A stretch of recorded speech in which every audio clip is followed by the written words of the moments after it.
Buongiorno. Ho incontrato una persona che addirittura andava in giro con 2 bicchieri, cioè veramente direi.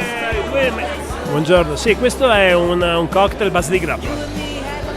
Viene usata la suite numero 5, una grappa a bassa graduazione alcolica, distillata 5 volte, è molto utile per la miscelazione. Questo si chiama americano numero 5 perché invece del vermouth c'è la grappa, c'è del bitter e come viene aggiunto un po' di soda addizionata allo zenzero del gingerbino.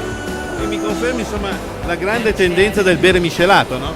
Diciamo che siamo una mosca bianca bellissima in un bellissimo posto e credo che il miscelato abbia la sua importanza e dunque la tendenza della crescita e che sia appunto.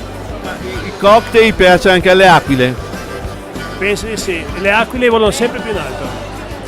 Ti ricordi il tuo nome? Io sono Marino Lucchetti, vengo da Venezia. Time before you know what's